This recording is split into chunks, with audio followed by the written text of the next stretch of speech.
my heart was arrested by what I needed to do. A couple of years ago, I was sitting at my computer and I was staring at the screen, and then I heard a voice. Basically, the voice said, "Find your father." And I was like, no, except for I said some curse words, which I'm not going to repeat now, but I said no, and I reacted the way I did because my dad abandoned me when I was 5. He wasn't around. He's never seen me play a middle school football game, a high school football game, a college football game, and he didn't see me play an NFL football game. Can you imagine having a son who played in the National Football League and who was a team captain and you never go watch him play? He embarrassed me. I didn't want him to think that he had anything to do with my success. I wanted him to know that I didn't need him and that I could do it without him. I was angry. As a matter of fact, as the voice continued in my mind and in my heart, in essence, I said, he hurt me. Why should I find him? And God, like the loving father that he is, just impressed upon my heart and said, Derwin, you hurt me with your sin, but I sent my son Jesus to find you. And at that moment, I had to make a choice to either walk by faith or to walk away from faith, to either accept God's forgiveness and extend it to my father the way he extended it to me, or to live bitter.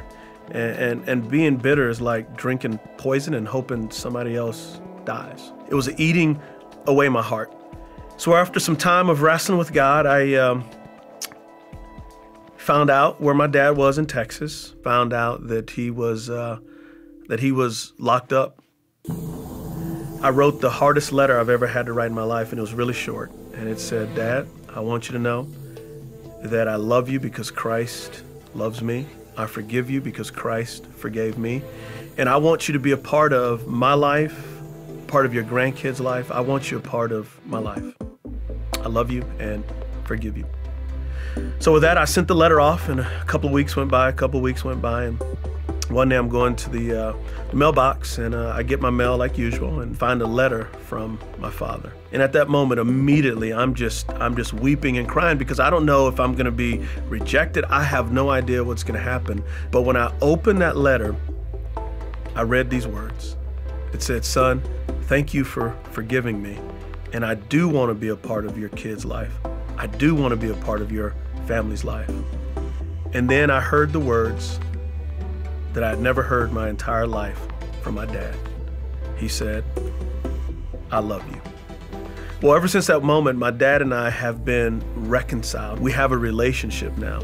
And a couple of years ago at Cracker Barrel, we were eating breakfast, and he was also dazzling his grandkids with his checker skills. They couldn't believe how awesome he was. So here's the deal. Who do you need to forgive? You see, Christ forgave us so that we too can become forgivers. And when you and I forgive, someone gets set free from prison, and that someone is you and I.